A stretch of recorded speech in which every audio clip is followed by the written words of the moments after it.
हम देखेंगे प्रार्थना समाज। अब ब्रह्मो समाज के बाद जो है प्रार्थना समाज की स्थापना हुई। प्रार्थना समाज दादोबा पांडुरंग तरखड़कर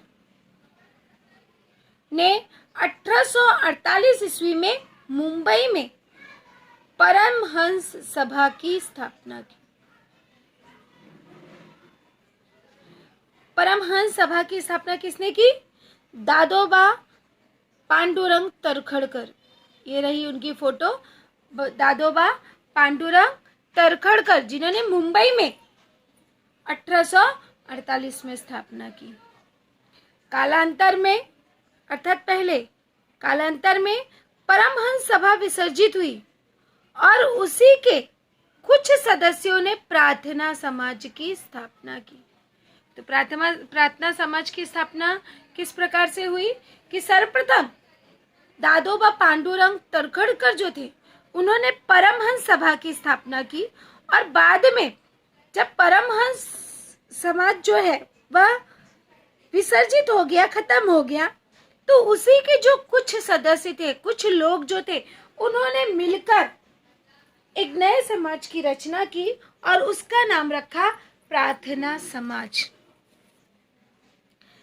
दादोबा के बंधु डॉक्टर आत्माराम पांडुरंग प्रार्थना समाज के प्रथम अध्यक्ष थे। प्रार्थना समाज के प्रथम अध्यक्ष कौन थे? डॉक्टर आत्माराम पांडुरंग। खालिस्तान के लिए भी आपको आ सकता है, खालिस्तान प्रार्थना समाज के प्रथम अध्यक्ष थे तो डॉक्टर आत्माराम पांडुरंग। मुंबई विश्वविद्यालय के युवा स्नातक तक संस्था से जुड़ जाने से उसकी प्रतिष्ठा में वृद्धि हुई। अर्थात क्योंकि यहाँ पर युवाओं को जागृत करना था, इसलिए विश्वविद्यालय अर्थात यूनिवर्सिटी में पढ़ रहे छात्रों से जुड़ जाना इसका प्रमुख उद्देश्य था। प्रार्थना समाज का कार्य न्यायमूर्ति महादेव गोविंद रानडे, डॉक्टर राघो भंडारकर ने आगे बढ़ाया। तो यहाँ पे क्वेश्चन बनता है हमारा कि प्रार्थना समाज का कार्य किन लोगों ने आगे बढ़ाया? तो प्रार्थना समाज का कार्य न्यायमूर्ति महादेव गोविंद रानडे, डॉक्टर राघो भंडारकर ने आगे बढ़ाया। मूर्ति पूजा के प्रति विरोध, एकेश्वरावाद अर्थात एक ईश्वर, क्योंकि अलग अलग लोग, अलग अलग धर्म जाति के लोग, अलग अलग उनके देवता, और देवताओं में भी अलग अलग देवता। हिंदू धर्म है तो उनमें भी अलग अलग देवता, कोई लक्ष्मी है, कोई गौरी है, कोई गणपति है, कोई है, इतने सारे ईश्वर। तो इसलिए यहाँ पर वहां पे मूर्ति पूजा के प्रति विरोध उत्पन्न किया। एकेश्वरावाद कि ईश्वर एक ही है, सबका मालिक एक है। कर्म कांड को विरोध, प्रार्थना समाज के कुछ सिद्धांत थे। तो प्रार्थना समाज के क्या सिद्धांत थे? मूर्ति पूजा के प्रति विरोध कि मूर्ति की पूजा नहीं करनी चाहिए, एकेश्वरावाद, एक ईश्वर है। कर्मकांड का विरोध किया। वे उपासना और प्रार्थना पर बल देते थे। तो सिद्धांत क्या था कि उपासना करो और प्रार्थना, निवेदन करो। प्रार्थना समाज ने समाज सुधार की दृष्टि से अनाथालय, स्त्री शिक्षा संस्था, श्रमिकों के लिए रात्रिशाला अर्थात रात की स्कूल, जो बच्चे काम करते थे, जो बच्चे स्कूल नहीं जा पाते थे, तो उनके लिए रात्रिशाला, दलितों के लिए संस्थाएं प्रारंभ की। प्रार्थना समाज के सदस्य महर्षि विठल रामजी शिंदे ने डिप्रेस्ड क्लासेस मिशन की स्थापना की। डिप्रेस्ड क्लासेस मिशन की स्थापना किसने की?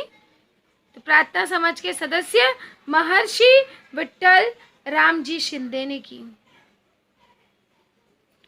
तथा उसके द्वारा सामाजिक समस्याओं को हल करने का प्रयास किया कि जो समाज में जो समस्याएं हैं, जिन समस्याओं से लोगों को जूझना पड़ रहा है, उनका उन्होंने हल निकालने का प्रयास किया।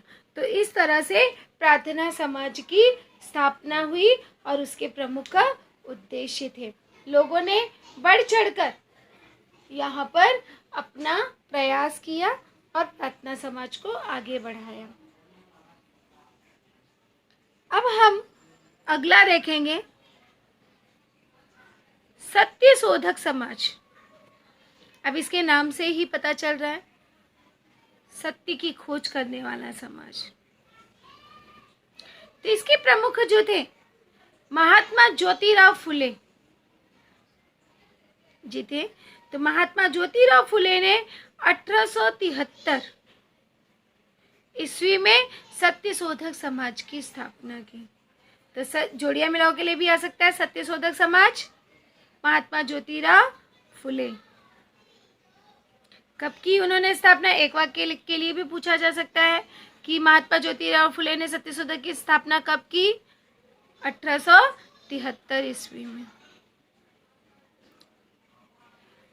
अब इसके भी प्रमुख कार्य थे, जैसे सत्य शोधक समाज ने समता अर्थात समानता सिद्धांत पर आधारित समाज निर्माण करने का कार्य किया। यहाँ पे हमारा प्रश्न बनता है कि सत्य शोधक समाज ने कौन सा कार्य किया? तो सत्य शोधक समाज ने समता सिद्धांत पर आधारित समाज का निर्माण करने का प्रयास किया। उन्होंने छुआछूत प्रथा का विरोध किया, क्योंकि पहले जो थी ये छुआछूत की प्रथा बहुत थी। अगर नीच जात का कोई आकर दरवाजे पर बैठ जाता था तो वहां पे एक बाल्टी पानी गिराकर साफ किया जाता था। तो क्या वो साफ हो जाता था एक बाल्टी पानी से? तो ऐसा माना जाता था कि वह भूमि जो है, वह जगह जो है, वह दूषित हो चुकी है। ऐसे हमारे समाज के लोगों की मान्यता थी। तो इसलिए यहाँ पर महात्मा ज्योतिराव फुले जी ने इसका विरोध किया, क्योंकि हर इंसान जो है वह एक समान है। साथ ही बहुजन समाज की शिक्षा अर्थात जो पिछड़े वर्ग के लोग हैं, उस समाज के लोगों की शिक्षा तथा स्त्री शिक्षा का उन्होंने समर्थन किया।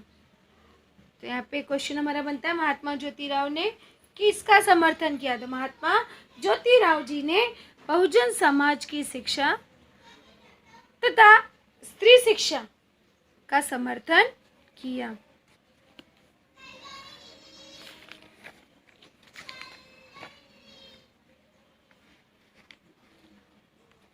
अब हम आगे देखेंगे महात्मा ज्योतिराव फुले ने ब्राह्मणाचे कसब अर्थात ब्राह्मणों का कौशल गुलामगिरी शेतकऱ्या से आसूड अर्थात किसान का चाबुक सार्वजनिक सत्य धर्म जैसी पुस्तकों के माध्यम से समाज में का पुनर्जागरण किया। अर्थात उन्होंने कई सारी पुस्तकों की रचना की और उसके माध्यम से लोगों में लोग उसे पढ़े और उससे जागृत हो, उससे सीखे, उनकी समस्याओं को समझने का प्रयास करें। स्त्री पुरुष अथवा मनुष्य मनुष्य के बीच भेदभाव करने वाली रीति रिवाजों की कड़ी आलोचना की। तो यहाँ पे महात्मा ज्योतिराव फुले ने किस चीज की आलोचना की? ये किसका आलोचना की? तो महात्मा ज्योतिराव फुले ने स्त्री पुरुष तथा मनुष्य मनुष्य के बीच भेदभाव करने वाली जो रीति रिवाजें हैं, परंपराएं हैं, उन सभी की कड़ी आलोचना की अर्थात उसका विरोध किया। अब हम अगला समाज देखते हैं, आर्य समाज। अभी आर्य समाज के स्थापना किसने की और उसका महत्वपूर्ण कार्य क्या था, उसके बारे में हम अध्ययन करेंगे। तो आर्य समाज की स्थापना जो है स्वामी दयानंद सरस्वती जी ने की। स्वामी दयानंद सरस्वती ने 1875 ईस्वी में आर्य समाज की स्थापना की। यहाँ पे हमारा क्वेश्चन बनता है कि आर्य समाज की स्थापना किसने की? आर्य समाज की स्थापना स्वामी दयानंद सरस्वती जी ने की। खालिस्तान के लिए स्वामी दयानंद सरस्वती ने खालिस्तान में आर्य समाज की स्थापना की। तो किसकी स्थापना की? 1875 में। जोड़ियां मिलाओ के लिए भी पूछा जा सकता है। देखिए यहाँ पे कई सारे टाइप के क्वेश्चन आपको पूछे जा सकते हैं। रिक्त स्थान, जोड़ियां मिलाओ, एक वाक्य के उत्तर, बड़े उत्तर। एक टॉपिक आप याद करते हो तो बड़े उत्तर, सारे आपके प्रश्न जो है वो तैयार होते हैं। वेदों पर भाष्य करने वाला सत्यार्थ प्रकाश ग्रंथ लिखा। स्वामी दयानंद सरस्वती ने किस ग्रंथ की रचना की? स्वामी दयानंद सरस्वती जी ने सत्यार्थ प्रकाश ग्रंथ की रचना की।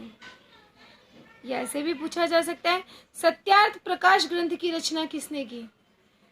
तो सत्यार्थ प्रकाश की रचना जो है स्वामी दयानंद सरस्वती जी ने की। उन्होंने प्रतिपादन किया कि, अर्थात उन्होंने बताया कि प्राचीन वैदिक धर्म ही सच्चा और सत्य धर्म है। उन्होंने क्या बताया? सच्चा धर्म क्या है? जो प्राचीन वैदिक धर्म था, वेदों पर आधारित धर्म थे, वही सच्चे धर्म है तथा उसमें जाति पात को स्थान नहीं था। आर्य समाज का घोष वाक्य था, वेदों की ओर चलिए। अर्थात वेद, जैसे कि हम जानते हैं कि हमारे भारतीय समाज में 4 वेद हैं, तो उन चारों वेदों की ओर चलिए। आर्य समाज की संपूर्ण भारत में शाखाएं खुल गई। कई सारे वहां पे जो है शाखाएं खुली हुई हैं, अभी भी हैं। आर्य समाज के माध्यम से स्थान स्थान पर शिक्षा का स्थान खुल गया।